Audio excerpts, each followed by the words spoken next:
नमस्कार, बहुत स्वागत है आप सभी का। मैं हूं आपके साथ ज्योति यादव। हरियाणा में अप्रैल महीने में ही मई जैसी गर्मी पड़ने लगी है। प्रदेश में पारा सामान्य से 4 डिग्री अधिक हो चुका है और इससे प्रदेश के 2 शहरों रोहतक और नारनौल में पारा 40 डिग्री तक पहुंच गया है। इससे पहले साल 2019 में अप्रैल के पहले हफ्ते में तापमान 40 पार हुआ था और मौसम विभाग ने आज यानी कि 7 अप्रैल के लिए 16 जिलों में गर्मी का येलो अलर्ट जारी कर दिया है। मौसम विभाग के मुताबिक 7 से 9 अप्रैल तक सभी जिलों यानी कि पूरे प्रदेश में तापमान 40 डिग्री पार कर जाएगा। अगर सामान्य से 5 डिग्री तापमान बढ़ा तो फिर हीट वेव यानी कि लू चलने वाली है और इन जिलों में हिसार, भिवानी, रोहतक, चरकी, दादरी, महेंद्रगढ़, रेवाड़ी, झज्जर, गुरुग्राम, फरीदाबाद, पलवल, नूंह, सिरसा, फतेहाबाद, जिंद, पानीपत, सोनीपत में गर्मी ज्यादा रहेगी। हालांकि 6 जिलों में यानी कि पंचकुला, यमुनानगर और अंबाला, कुरुक्षेत्र, कैथल और करनाल को ग्रीन जोन में रखा गया है। यहां तापमान सामान्य के आसपास रहेगा। पंजाब और चंडीगढ़ में 10 अप्रैल तक लू चलने की चेतावनी जारी की गई है। तो वहीं हिमाचल के कुल्लू और मंडी में हीट वेव का अलर्ट है। ऊना का तापमान 36 डिग्री के पास है। तो आने वाले दिनों में हरियाणा में गर्मी जो है वो और भी बढ़ने वाली है, जिसको लेकर मौसम विभाग की तरफ से येलो अलर्ट जो है वो जारी कर दिया गया है। यानी कि 16 जिलों में मौसम विभाग की तरफ से येलो अलर्ट जारी कर दिया गया है और मौसम विभाग ने ये चेता दिया है और कि आने वाले समय में गर्मी जो है वो और भी बढ़ने वाली है और साथ ही साथ पारा जो है, जो गर्मी का पारा जो है वो 40 डिग्री तक पहुंचने वाला है। और साथ ही साथ आपको ये भी बताते चले कि मौसम विभाग ने ये भी कहा है कि जरूरत पड़े तभी आप अपने घरों से बाहर निकले, वरना आप अपने घरों में ही रहे और ज्यादा से ज्यादा पानी पिए। और इसी खबर पर ज्यादा जानकारी के साथ हमारे संवाददाता भी जुड़ चुके हैं। जगदीश प्रजापति कलामली से जुड़ चुके हैं और प्रवीण आहूजा पलवल से जुड़ चुके हैं। सबसे पहले जगदीश, आपके पास आते हुए फिलहाल वहां पर मौसम की जो स्थिति क्या कुछ बता रही है और तापमान जो है वो अभी फिलहाल कैसा है? अगर ज्योति कालावाली के टेम्परेचर की बात करें तो टेम्परेचर जो है अभी जा चुका है। हालांकि अभी 11 बजे है। टेम्परेचर जैसे जैसे दिन बढ़ता जाता है तो टेम्परेचर और बढ़ेगा। और मौसम विभाग की बात की जाए तो आने वाले दिनों में अलर्ट जारी किया गया है कि अब की बार जो टेम्परेचर है 50 डिग्री के करीब पहुंचेगा। वहीं अगर बात की जाए प्रशासन की तो जो अलर्ट जो है जारी किया गया है और गाइडलाइन जो है डॉक्टरों की ओर से भी जारी की गई है। डॉक्टरों का कहना है कि दोपहर के समय घर से बाहर मत निकलना है तो सिर पर जो कपड़ा वगैरह लेकर निकले और जो सफेद वस्त्रों का ज्यादा से ज्यादा प्रयोग करे। खान पान की व्यवस्था पर भी खासकर ध्यान देने के लिए जो एडवाइजरी है जारी की गई है। तरबूज फल जो ठंडे तरबूज है जैसे नींबू है उनके खाने का जो एडवाइजरी है जारी की गई है और ज्यादा बर्फ का ठंडा जो है पानी ना पिए, मक्के का पानी पिए, इस तरह की एडवाइजरी भी जारी की गई है। हालांकि मौसम में गर्मी बढ़ती गर्मी को चलते देखा जा रहा है कि अस्पतालों में डायरिया और एड्स जैसे मरीजों की संख्या बढ़ती नजर आ रही है। 40 साल की बात करें तो यहाँ पर भी डॉक्टरों की कमी के कारण जो ओपीडी है लोगों को बाहर करवानी पड़ रही है। महंगे रेटों पर जो दवाइयां है जो लेनी पड़ रही है, कहीं ना कहीं मौसम की मार है जो किसानों पर भी पड़ती नजर आ रही है। हालांकि जो गेहूं की फसल है पकने को तैयार है, लेकिन कहीं ना कहीं फिर भी कई जो फसल पकी नहीं है वो पीली पड़ती नजर आ रही है। जो कई सब्जियों की अगर देखा जाए तो सब्जियों पर गर्मी की मार काफी पड़ती नजर आ रही है। अंत में देखा जा रहा है कि गर्मी ज्यादा पहले से शुरू होने से मटर की जो फसल है वह बाजार में कम आ रही है और जो मटर की फसल आ रही है वह अभी अच्छी तरीके से नहीं आ रही है। कहीं ना कहीं किसानों को भी गर्मी की मार पड़ती नजर आ रही है। भैया अगर बात करें मजदूरों को तो मंडी मजदूरों को भी पक्की गर्मी में काम करना पड़ रहा है।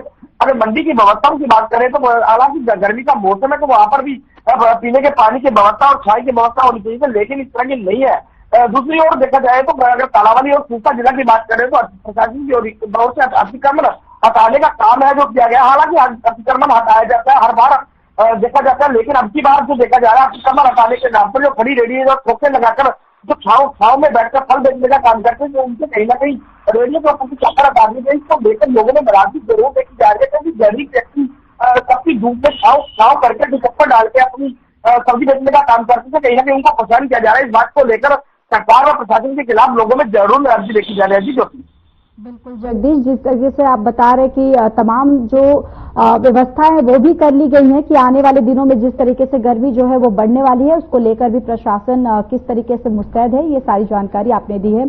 आपके पास प्रवीण आहूजा, आपके पास आते हुए पलवल में फिलहाल तापमान क्या कुछ है और वहां पे अभी फिलहाल स्थिति क्या कुछ बनी हुई है?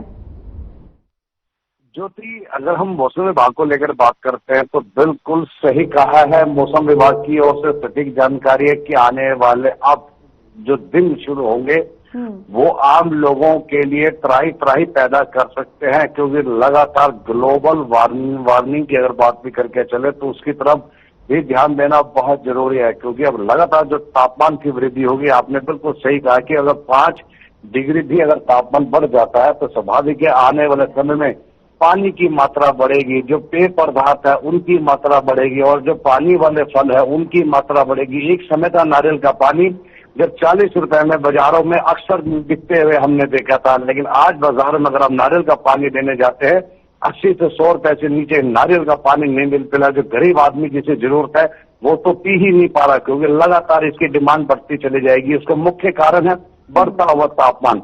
मेरे साथी जगदीश प्रजापति ने बहुत अच्छी बात कही है कि अगर आप बचना होगा गर्मी से तो सभी को जो पेय पदार्थों का सहारा भी लेना होगा और इसके साथ साथ जो अन्य जो चीजें हैं जिसमें हम लोग अपना बचाव भी कर सकते हैं तो वो सब चीजें भी देखने लायक होंगी।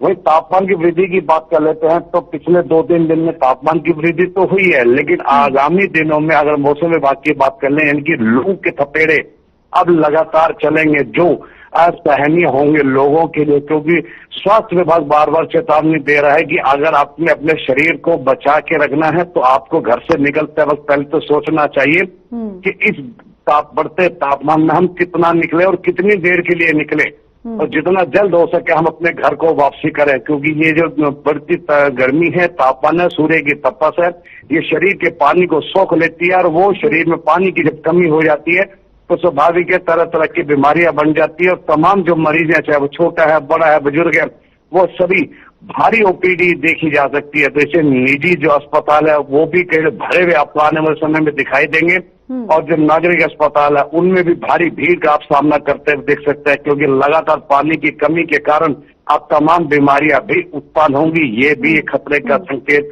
जो भी पैदा होता जा रहा है। सबसे बड़ी बात है स्वास्थ्य विभाग ने साफ कह दिया कि आप घर से निकले पानी की बोतल को लेकर निकले और जहां एक स्वच्छ पीने का पानी का स्थान हो वही पानी का सेवन करें। जगह जगह रुककर जो कई बार पानी गंदा मिलता है उसका तो बिल्कुल भी ना पिए और हो सके तो उबाल कर पानी पिए। और सिर पर आप अपने सिर पर कोई ना कोई या तो कैप लगाकर रखें या सूती कपड़ा रखें, ये अपने शरीर को बचाने के लिए सबसे बड़ा साधन है। और बिल्कुल भी अगर जरूरी हो अन्यथा अपने घरों में रहें, अपने व्यवसायिक स्थानों पर रहें, क्योंकि दोपहर के 12 बजे से लेकर दोपहर के शाम के 4 बजे तक इतना जबरदस्त लू का प्रकोप होगा कि आने वाले समय में लोग खुद ही कह पाएंगे कि अब त्राही त्राही हो गई है, क्योंकि गर्मी का बढ़ चुकी है और तापमान बढ़ता चला जा रहा है। जो भी इसमें एक सबसे बड़े खतरे का संकेत है वो आता है कि अगर बीमारियां बनेंगी तो स्वाभाविक है इलाज भी बड़ा महंगा होगा, तो वो भी कहीं ना कहीं आने वाले समय में तमाम लोगों को नुकसान दे सकता है। तो ऐसे बढ़ते तापमान में सभी को बचाव करना बहुत जरूरी होगा। और ये लगातार आगे मौसम विभाग चेतावनी भी दे रहा है कि अब हरियाणा के काफी लगातार लगभग पूरे हरियाणा में ही कह सकते हैं कि पूरे हरियाणा में अब लू का प्रकोप रहेगा, जबकि गुजरात राजस्थान से लू का प्रकोप शुरू हो चुका है और वो अब आज यानी कि 7 तारीख हो चुकी है। 7 से लेकर आगामी 5-7 दिन तक लगातार लू का प्रकोप रहेगा। क्योंकि अब इसमें सबसे बड़ी बात है जो हमारे किसान अन्नदाता है वो इस समय पूरी तरह से अपने खेतों में है और अपनी फसल कटाई में लगा हुआ है, उनको भी इस लू का बड़ा जबरदस्त सामना करना पड़ रहा है, क्योंकि फसल है और फसल को काटना बेहद जरूरी है। तो ऐसे में उनके लिए भी बचाव जो भी बेहद जरूरी है और स्वास्थ्य विभाग सभी के लिए बिल्कुल एक सटीक जानकारी दे रहा है कि आपको बचने के लिए आपको खुद ही मेहनत करनी होगी, बचाव करना होगा, पानी की मात्रा को बढ़ाना होगा, अन्यथा आने वाले लू के दिनों में अगर चपेट में आ गए तो बहुत ज्यादा नुकसान भी झेलना पड़ेगा। जी ज्योति। बिल्कुल प्रवीण, जिस तरीके से आपने जानकारी दी कि आने वाले दिनों में IMD के द्वारा यानी मौसम विभाग की तरफ से ये बोल दिया गया है कि ज्यादा से ज्यादा पानी का सेवन करें और अपने घरों से ना निकले, अगर ज्यादा जरूरत हो तभी वो अपने घरों से निकले। और जिस तरीके से आपने जानकारी दी कि हॉस्पिटल की आपने बात बताई कि आने वाले समय में अगर हीट वेव आता है, लू चलती है, तो आने वाले दिनों में हॉस्पिटल में भी मरीजों की जो तादाद है, जो बढ़ोतरी है वो होगी, तो क्या उसको लेकर पलवल में जो स्वास्थ्य विभाग है उसकी तरफ से क्या कुछ तैयारियां आप देख पा रहे हैं वहां?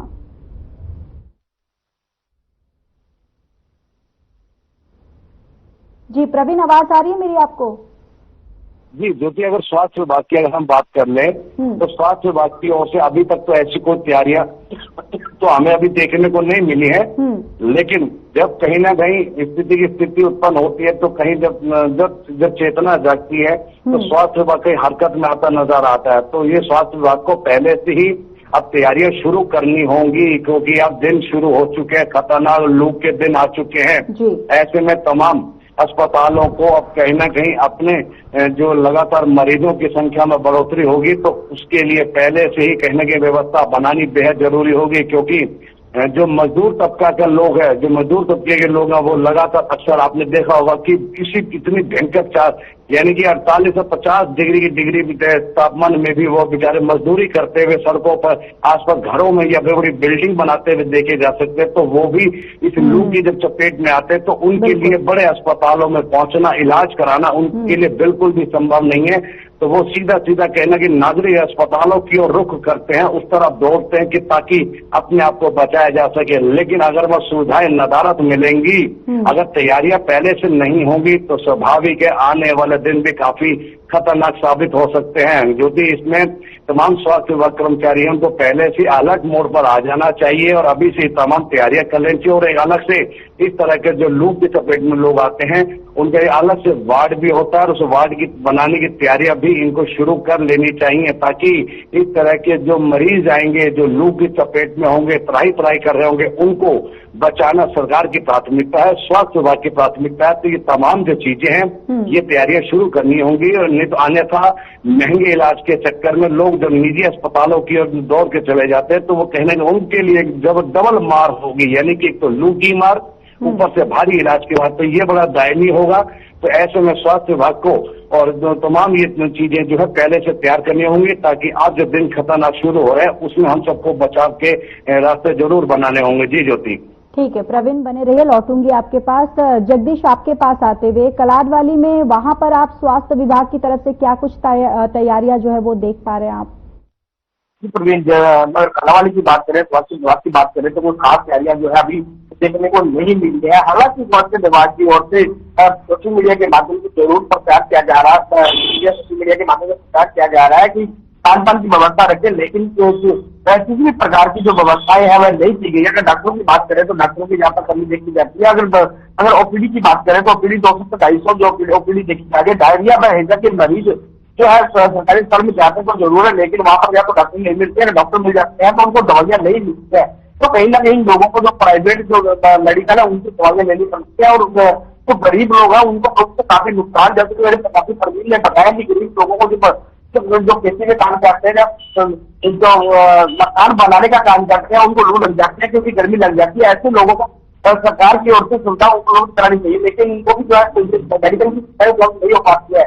मैं तालावाली की जमीन को बात करूँ तो तालावाली में हर बार देखा जाता है कि पानी की जो कमी है आराम देखी जाती है। अब की बार भी जो नहर बनती है, स्वास्थ्य विभाग की बात की जाए तो उनकी ओर से ऐलान कर दिया गया है कि सप्लाई 1 से 2 दिन छोड़ के आएगी। कहीं ना कहीं जो छोटे गरीब लोग हैं उनके पानी स्टोर करने के लिए उनके पास टंकियां नहीं होती है, तो पानी के लिए ट्राई करते नजर आते हैं। आपकी तालावाली में 1 दिन छोड़कर सप्लाई आना शुरू हुई है। जैसे जैसे गर्मी बढ़ेगी तो पानी की जो लागत ज्यादा बढ़ जाती है, तो पानी की सप्लाई ज्यादा होनी चाहिए, लेकिन प्रशासन की ओर से तो ध्यान नहीं दिया जाता। हालांकि बाटमक्षों में स्टोर करने के लिए जगह बनी होती है, नहरों में पानी रोका जा सकता है, लेकिन सरकार का तो ध्यान नहीं है और मौका पर आकर जो इस तरह की पानी बंदी कर देते हैं और लोग जो है महंगे रेटों पर 400 से 500 रुपए कैंटीन पानी डलवाने के लिए मजबूर। और कहीं ना कहीं जो अगर दुकानों की बात करें और कंपलेक्सों की बात करें तो वहां पर सड़कों में माध्यम से पानी करवाया जाता है पीने के लिए, तो काफी जो लोगों का नुकसान है झेलना पड़ता है। हालांकि लोगों को कनेक्शन तो दिए गए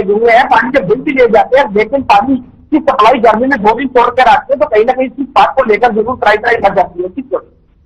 बिल्कुल, और जिस तरीके से देखिए जगदीश, पहले से ही मौसम विभाग ने अलर्ट कर दिया है, क्योंकि पहले से चेता दिया गया है कि पिछले साल से भी ज्यादा भयंकर गर्मी जो है इस साल पड़ने वाली है। और देखिए अभी अप्रैल का महीना है और 40 डिग्री जो तापमान है वो पार हो चुका है और आने वाले दिनों में मौसम विभाग ने ये भी बोला है कि अगर तापमान इससे ज्यादा जाता है तो हीट वेव के भी आसार जो है वो देखने को मिलेंगे। तो अगर वही बात करें बच्चों, स्कूली बच्चों की, तो उनको लेकर प्रशासन की तरफ से क्या कुछ गाइडलाइंस, क्या कोई अभी तक जारी किया गया है? क्या बच्चों की छुट्टियों को लेकर, जो उनके वैकेशन को लेकर कुछ गाइडलाइंस जारी की गई है? अगर बात करें मौसम विभाग की, तो मौसम विभाग की ओर से अलर्ट जारी कर दिया गया। हालांकि हरियाणा के 8 जिलों में जो है रेड अलर्ट जारी किया गया है। तापमान जो है बढ़ता नजर आएगा। 8 से 10 दिन के अंदर अंदर जो टेम्परेचर 50 डिग्री के करीब पहुंच जाएगा, जो 40 प्लस कर चुका है। अगर बच्चों की बात की जाए तो बच्चों के लिए सरकार की ओर से इस तरह के कोई प्रबंध नहीं किए गए। हालांकि कोई छुट्टी की घोषणा नहीं की गई है, लेकिन कई अगर बात की जाए सरकारी स्कूलों में कई ऐसे विलेज हमने जहाँ जाकर देखा है, ग्राफों पर देखने को मिलता है कि उनको ना तो बैठने के लिए कमरे मिलते हैं, ना ही कुछ चटाई वगैरह मिलती है। और वृक्षों के नीचे जो छोटे बच्चे अपने घर से जो बैठने के लिए बोरी वगैरह लेकर आते हैं, तो वहां पर क्लासे लगाने को मजबूर है। कहीं ना कहीं कई स्कूलों में तो ऐसा भी देखा जाता है कि पीने के पानी की व्यवस्था तक नहीं है, जहाँ तक कि लोगों ने मटके जरूर रखे हैं, लेकिन मटके भरने के लिए, जो पानी भरने के लिए पानी उपलब्ध नहीं हो पाता है, तो बच्चों को अपनी बोतल में पानी ले जाना पड़ता है। हालांकि जब 8 घंटे बच्चे 6 से 8 घंटे बच्चा स्कूल में रहता है, तो एक बोतल पानी से कैसे काम चल पाएगा? और वह बोतल में पानी लेकर भी जाता है तो बच्चा गर्म पानी हो जाता है। इसके कारण छोटे बच्चे ज्यादा बीमार होते देखा जा रहा है। प्रशासन को बहुत ध्यान देने की जरूरत है। जी जो ठीक है जगदीश, लौटूंगी आपके पास। तो प्रवीण, आपके पास आते हुए देखिए, वहां पलवल में अगर बात करें स्कूली छात्रों को लेकर किस तरीके के गाइडलाइन जारी किए गए हैं? क्या प्रशासन की तरफ से अभी तक कोई कार्रवाई की गई है? क्योंकि जब भी ज्यादा गर्मी होती है, अगर हम गवर्नमेंट स्कूल की अगर बात करें तो वहां पर कई स्कूल ऐसे होते हैं जहां पर ना ही पंखे की व्यवस्था होती है, ना ही बैठने की व्यवस्था होती है। तो क्या वैसे स्कूलों में प्रशासन की तरफ से आने वाली गर्मी को लेकर कुछ कार्रवाई या फिर कुछ प्रशासन की तरफ से गाइडलाइन जारी की गई है? यदि अगर हम प्रशासन की गाइडलाइंस को लेकर अगर हम बात करते हैं, तो अभी तक प्रशासन की ओर से इस तरह की कोई भी गाइडलाइंस जारी नहीं की गई है, जो कि इनको समय पूर्वक गाइडलाइंस जारी कर देनी चाहिए, चाहे वो शिक्षा विभाग हो और इसके साथ साथ स्वास्थ्य विभाग, क्योंकि ये दोनों बड़े महत्वपूर्ण विभाग है। और इसकी सबसे बड़ी बात है कि स्कूल अब पूरी तरह से 1 अप्रैल से नया सत्र आरंभ हो चुका है और जो बच्चे हैं वो तमाम स्कूलों में पहुंच चुके हैं। और सुबह स्कूल जो लगभग 8 से 8:15 बजे जो स्कूल लगता है और दोपहर 2:30 बजे के आसपास उनकी पूरे स्कूल की छुट्टी होती है। तो उसके बाद बच्चे तमाम भरी दोपहरी में, खासकर जो अच्छे बड़े स्कूल है उनमें तो एसी वाली बसें हैं, जिनके बाद एसी नहीं है, एसी वातानुकूलित वाले स्कूल नहीं है, तो वहाँ जो बच्चों को स्वाभाविक है गर्मी का सामना करना पड़ेगा। तो ऐसी स्थिति उनके लिए बड़ी दयनीय होगी। और तो ऐसे में जो अभिभावक हैं उनको बच्चों को सेफ रखना उनके तो प्राथमिकता भी रहेगी, और स्कूल का जो मैनेजमेंट है वो भी प्राथमिकता दे इस मामले में, क्योंकि बच्चों को सेफ रखना हम सभी के लिए जरूरी है। खास करके जो बड़े बुजुर्ग घरों में हैं उनको भी बचाना बेहद जरूरी है। लेकिन अभी तक अगर विभाग की बात कर लेंगे तो इस तरह की कोई भी गाइडलाइंस तमाम स्कूलों को लेकर भी कोई जारी नहीं की गई है, ना ही आम जनता को अलर्ट किया गया है कि मौसम विभाग की ओर से भी इस तरह से चेतावनी आ रही है, लू का प्रकोप रहेगा। तो तमाम चीजें जो थी अभी सामने जो देखने लायक है वो भी बिल्कुल नहीं आ रही। तो इसका इंतजार करना होगा कि प्रशासन कब इस तरह की अलर्ट जारी करता है, किस तरह के लोगों को जागरूक करता है कि आप अपने को बचा कर रखें, समय समय पर पानी पीते रहें, पेय पदार्थों को लें। तो ये सब चीजें अभी तक तो कहीं सामने नहीं आ रही है, लेकिन हो सकता है मौसम विभाग की जब जानकारी उन्हें मिले, लू चलेंगी, तब शायद कहीं जाके वो जागृति पैदा होगी, तब जाकर कहीं लोगों को जागरूक करने का काम किया जाएगा। लेकिन फिलहाल अगर बात कर लेते हैं, अगर स्वास्थ्य विभाग पहले से अगर समय पूर्वक अपनी तैयारी कर ले, तमाम लोगों को जागरूक कर दे, ताकि ये बिगड़ती स्थिति से आम लोगों को बचाया जा सके। क्योंकि हैजा जैसी बीमारियां जरूर फैलती है कि लोग कहने के कटे फलों को सड़कों पे देखा जाता है आप लोगों ने कि लोग कटे हुए फलों को सेवन कर लेते हैं, जगह जगह खड़े हुए जो पानी वाले होते हैं उनका पानी का सेवन कर लेते हैं, कहीं उनका पैमाना नहीं होता, कहीं उनका मापदंड नहीं होता। तो तमाम ये चीजें शरीर के लिए नुकसानदायक है। ऐसे में हम सबको बचना भी होगा, चाहे अपने परिवार को बचाना भी होगा। तो ये स्थिति अभी अगर हम देखकर चलेंगे विभागों की ओर से ज्योति कहीं अभी सामने नहीं आ रही। जी ज्योति, हमें बचना भी चाहिए और जितनी कोशिश हो कि घरों में ही रहे और बहुत जरूरत पड़ने पे ही अपने घरों से बाहर निकले। प्रवीण, लेकिन जानना चाहूंगी कि पलवल में फिलहाल तापमान कितना है वहां पर? तो इस समय 40 के आसपास तापमान जो है वो लगभग यानी 38 और 40 के बीच का तापमान बिल्कुल आ चुका है। आप घर से अगर हम भी जीरो ग्राउंड पर अगर जाके कहीं रिपोर्टिंग करते हैं तो हमारे जो कैमरे हैं वो भी गर्म होने लगे। अभी तो ये स्थिति है और अभी तो स्थिति और भी किसी कहते हैं तो ट्रेलर है, अभी तो गर्मी बाकी है, तो अभी तो इंतजार होगा गर्मी का। और सबसे बड़ी बात है जब हम मैदानी क्षेत्रों में जाकर देखते हैं, जब खड़ा होना पड़ता है पूरे कार्यक्रम के लिए, तो एक एहसास होता है कि अब हम कितनी जल्दी हम घर पहुंचे, एक ऐसे स्थान पर पहुंचे जहां अपने शरीर को बचा सके। तो स्थिति बड़ी दयनीय हो जाती है, तो बड़ा गंभीर मामला हो जाता है। तो ऐसे में हम भी प्रयास ये कर रहे हैं कि अपने सिर पे कोई ना कोई सूती कपड़ा या साफी जो नुमा एक कपड़ा होता है जो हम लोग घर से लेकर निकलते हैं, तो वो जब भी अगर टू व्हीलर पे सहारा लेके जाते हैं तो सिर पर रखना बहुत जरूरी हो गया, जो कि लगातार तापमान की वृद्धि है। तो ये हम सबके लिए भी बचना जरूरी है और सबको बचाना जरूरी है। तो इसके लिए हम लोग भी बार बार अपने चैनल, आप भी चैनल के माध्यम से और हम भी बार बार लोगों को आगाह कर रहे हैं कि किसी तरह बढ़ती गर्मी से आप सभी को बचा कर रखें। स्थिति अभी तो कहीं ना कहीं आने वाले दिनों में जो नाजुक तो होगी, लेकिन अगर हम पहले से ही कहीं अगर हम अलर्ट के मोड पर आ जाएंगे, कहीं ना कहीं बचाव की मुद्रा में रहेंगे, तो स्वाभाविक है कि हम लोग बच सकते हैं। अन्यथा कहने लू के थपेड़े लगते ही स्वाभाविक है घर में एक भी व्यक्ति अगर बीमार हो जाता है तो पूरा का पूरा घर वो डिस्टर्ब हो जाता है, सब उसकी सेवा में लग जाते हैं, स्थिति बिगड़ जाती है। फिर एक के साथ दूसरा तीसरा, तो ये लगातार स्थिति पनपने शुरू हो जाती है। तो कहीं ना कहीं फिर वही ओपीडी के पहुंचे मरीजों की जो है तादाद लगातार बढ़नी शुरू होती है। तो ये आने वाले दिन थोड़े खतरनाक थे, लेकिन इसके लिए ज्योति हम सबको बचना बहुत जरूरी होगा। जी ज्योति।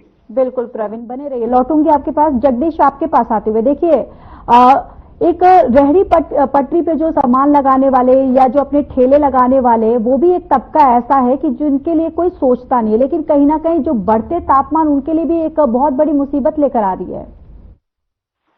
जी बिल्कुल, जैसे कि मैंने पहले बताया कि रेहड़ी पटरी लगाने वाले लोग हैं जो काफी धूप में बैठते हैं, लेकिन कहीं ना कहीं अपने शौक के लिए छोटा छोटा छप्पर या रेहड़ी के यूज से रेहड़ी की चारों तरफ अपने तरपाल बांधकर प्रबंध करते हैं। लेकिन कहीं ना कहीं प्रशासन की ओर से अतिक्रमण हटाने के नाम पर आजकल उन लोगों के सबसे जो छाया हटा दी गई है, लेकिन कहीं ना कहीं उन लोगों को भी परेशानी होती है। लेकिन सरकार व प्रशासन को तो ध्यान देने की जरूरत है। कहीं ना कहीं वो लोग भी तो समाज का हिस्सा है, अपने बच्चों का पालन पोषण करने के लिए तपती धूप में काम करते हैं। लेकिन कहीं ना कहीं प्रशासन अतिक्रमण हटाने के नाम पर उन लोगों को जरूर परेशान करता है। हालांकि जिन लोगों ने पक्के मकान या यूं कहे कि पक्के शटर लगाकर दुकानें बना लिया, उन लोगों को नहीं हटाया जाता। हालांकि छोटे रेहड़ी वाले या छोटे सब्जी वाले लोग हैं, जो गरीब लोग हैं, उनको जरूर परेशान किया जाता है। इसको लेकर अगर बात की जाए तो के खिलाफ अगर कालावली में बात करें तो कालावली में काफी रोज देखने को मिल रहा है। जी जो बिल्कुल। प्रवीण, वहां पर अगर रेहड़ी पटरी वालों की बात करें तो वहां पर क्या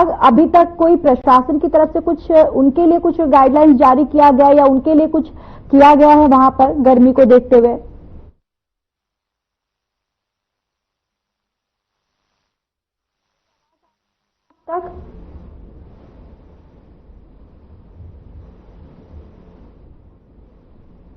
ठीक है जगदीश, आपके पास आते हुए देखिए, यहाँ पर लगातार अब रेहड़ी पटरी वाली की जिस तरीके से हमने बात किया कि प्रशासन जो है उनको फिलहाल उनके द्वारा कुछ किया नहीं गया है, लेकिन अगर हम बात करें जो दफ्तरों की, जहां पर जो दफ्तर के लिए जाते हैं, क्या उनके लिए कोई गाइडलाइन जारी किया गया है? बिल्कुल, अगर जो सरकारी कार्यालय में लोग जाते हैं उनके लिए भी खास एडवाइजरी जारी नहीं की गई है। हालांकि कई ऐसे दफ्तरों में जरूर देखा गया है कि कई कार्यालयों में देखा गया है कि एयर कंडीशन का कूलर जो है मंगवा लिए गए हैं, लेकिन कहीं ना कहीं जो अपने दफ्तर पर कुछ दफ्तर तो ऐसे देखे गए हैं जहाँ पर सरकार की गाइडलाइन है कि वाटर बेसिस नहीं लगा सकते, लेकिन कहीं ना कहीं फिर भी अधिकारी कर्मचारियों ने अपनी जेल से पैसे कर दिया गया है। लेकिन कहीं ना कहीं अगर प्रशासन की बात करें तो प्रशासन की ओर से इस तरह की कोई गाइडलाइन जारी नहीं की गई है। अगर बात कर लेते हैं बढ़ती गर्मी को लेकर, तो गर्मी में देखा जाता है कि प्रशासन व सरकार की ओर से पीने के चाहुओं का प्रबंध किया जाता है। तालाब में इस तरह की किसी पानी का प्रबंध नहीं किया गया है। दोनों का जुड़ने के लिए और तमाम जानकारी हम तक और हमारे दर्शकों तक साझा करने के लिए, और लगातार हम भी आपसे अपील कर रहे हैं कि आप अपने घरों में ही रहिए, ज्यादा से ज्यादा पानी पीजिए, अगर जरूरत पड़ने पर ही अपने घरों से बाहर निकलिए। फिलहाल इस बुलेटिन में इतना ही। बाकी देश और दुनिया की तमाम बड़ी खबरों के लिए जुड़े रहिए हमारे साथ। नमस्कार।